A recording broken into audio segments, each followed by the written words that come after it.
And we're back on Shardlight Radio. I'm your host, Mr. Ben, and today I'm going to talk about secret rares. With the release of Revelations, we were introduced to a new rarity of cards, the secret rare. It has a symbol that looks very similar to the Argent rare, except that it's purple, and this is kind of the rarity that Argent rares were in Betrayal, in that all of the Argent rares in Betrayal were legendary, so they were one of a kind, and there was only a couple per box.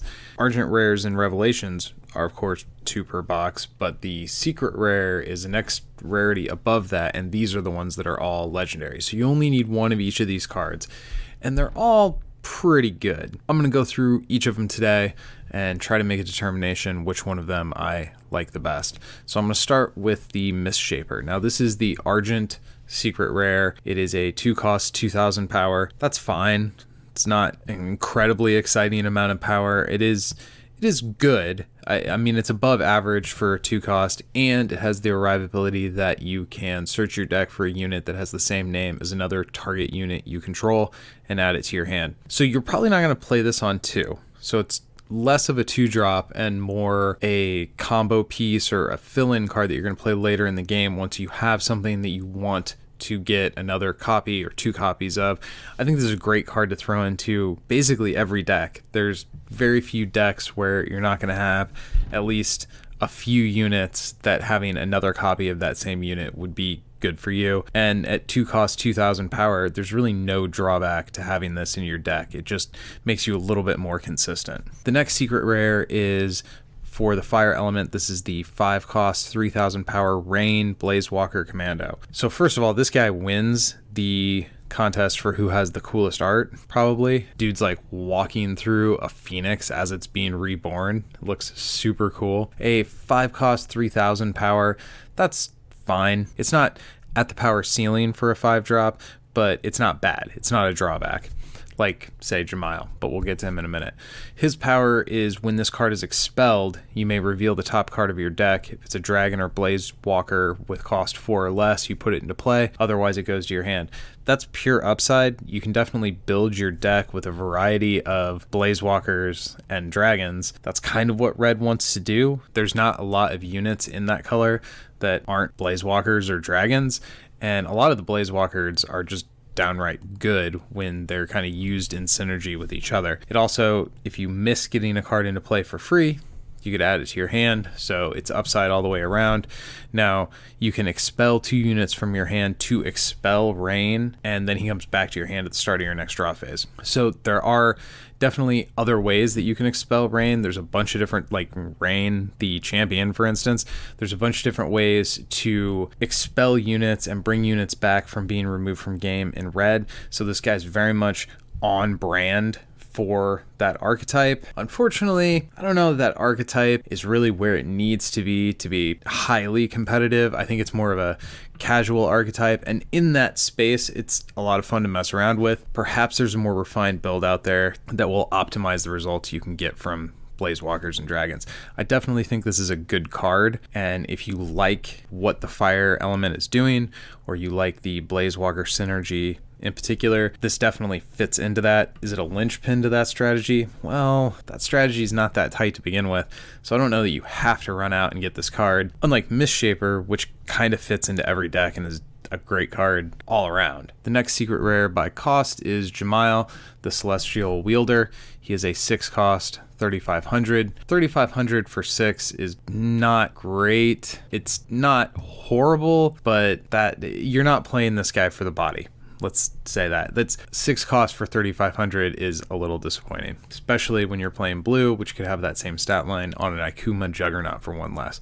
So the reason you play this guy, if you have 5 or more cards in your hand, the next water card you play this turn costs 0 to play. Now that does say card, that's not limited to spell. So if you got 5 cards in your hand and you drop this guy, you can play a Crystal Dimensional Dragon for free, which is kind of ridiculous. You could play a Phantasmal Gigant for free. I mean, we could go through all of the expensive blue units. This would also include Mayu, Curse of the Witch Queen, Chronostasis, although I don't know that you would do a Chronostasis for free off Jamail unless you were in a desperation mode. So if you don't have the 5 cards in hand, when Jamail checks it, you then draw X cards, where X equals 5 minus the number of cards in your hand. You're either filling your hand, potentially drawing 5 cards, or you're playing a card for free if you've got a full grip. Both of those are really great effects. And unlike Rain, they're great effects kind of in any deck that you want to play. Now, the drawback to this guy is that he gets expelled when he leaves the field. And I feel like that's maybe overkill. You look at some of these other secret rares and what they do, and there's good effects on several of these guys, but they don't get removed from the game after they go off once. Now, I get that being able to return him to your hand through any of the many effects that Water has available and play him multiple times and draw through your whole deck, or play your whole deck for free, that's probably too strong. So I get that drawback. Maybe this is just my bias for enjoying Water. That effect, and the only other secret rare that has expel when it leaves the field is the one that gives you an extra turn. Come on, man. Anyway, I think Jamail's very good. If you like playing Water, I think this is a secret rare that makes sense, and it's going to be playable in a bunch of different decks. Next up, the 7 cost 4,000 power Shade of the Silver King. The 4,000 power on the 7 drop is kind of fine. Like, that's big enough that it is in that range where it kind of almost doesn't matter what the stats are. Like 4,000 and up is kind of the big threatening guy range, and he's right at the bottom end of that. 7 cost 4,000, sure, but when you look at all the other things this guy can do, he's actually very good. Destroyer, Guardian, target attack. That's great. Throw quickness on this guy and it would just be obscene. He can act defensively late game if you need to, and at 4,000 power he's big enough to be a really good Guardian. He can also clean up the board by having target attack, and he can take out 2 towers at once. Whole bunch of utility in a bunch of different situations. He also has the ability that if you can expel 7 cards from your discard zone, 7 units, sorry, expel 7 units from your discard zone, you can put this guy from discard into play.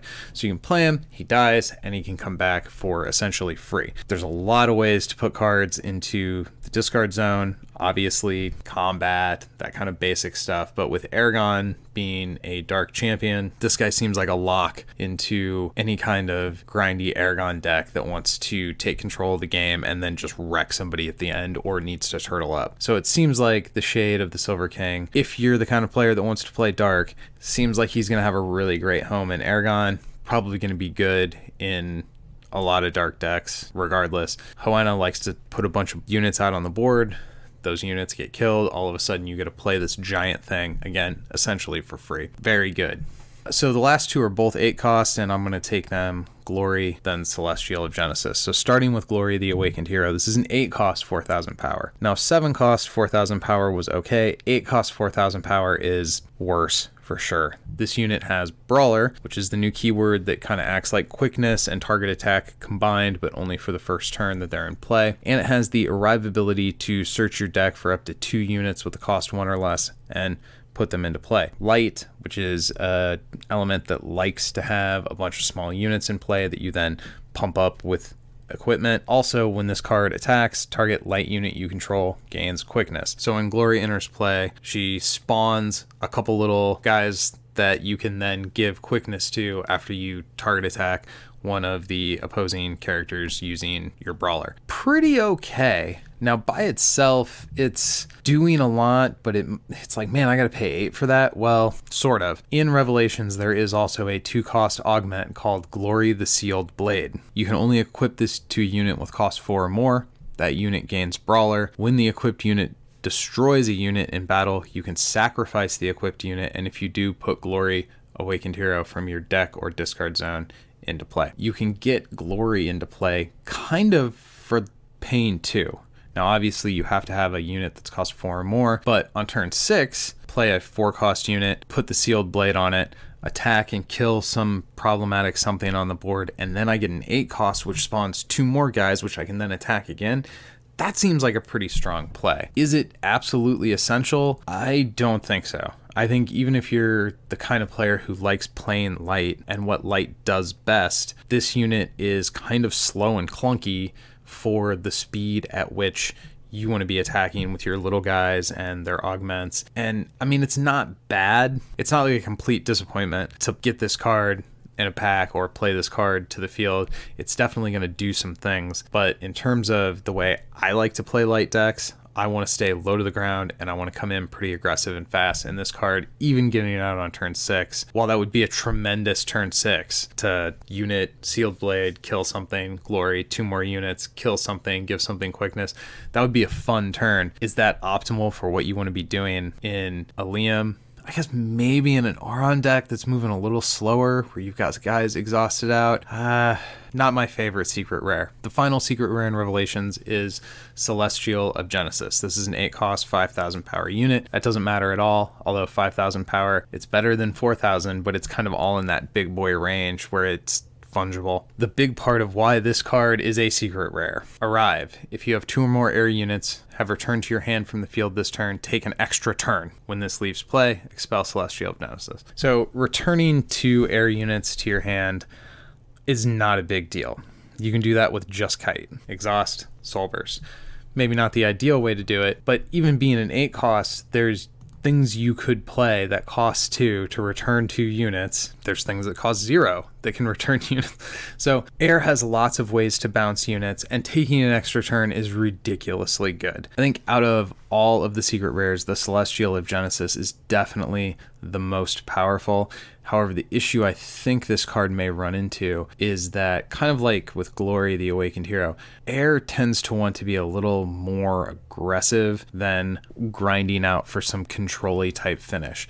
Now, if you're pushing your opponent with a lot of pressure and then you get to turn 8 and you get to take an extra turn right after that, this is probably a card that might as well just say win the game. And since you can only run 1, it certainly seems reasonable that even in a fairly aggressive air deck, having the ability to, towards the end of the game, get 2 turns in a row could just be good enough to justify a single slot. I don't think any of the secret rares in Revelations are unplayable. I think some of them are more niche than others, and probably Glory is the weakest. I would say Celestial is probably the most powerful objectively, whereas Shade is kind of extremely strong general use character for the dark color. Well, really more for the Aragon champion. Misshaper is going to be everywhere. I think they all have applications. I am definitely the most excited about Jamail, though. But that's just me as a water player. So, as kind of a side note, I do like that the pinnacle rarity cards are legendary, so they're one-ofs, and they get these big, cool abilities. Don't know how many tiers of rare we need. Like, if in the next expansion, secret rares are no longer legendary cards, and there's like super-duper secret rares that are the legendary. Like, we're probably at the optimum number of rarity tiers right now and don't need to add any further, what with the promotions and everything else. But having the peak of the rarity mountain be all legendary cards kind of adds something cool to the game. I like the balancing of that.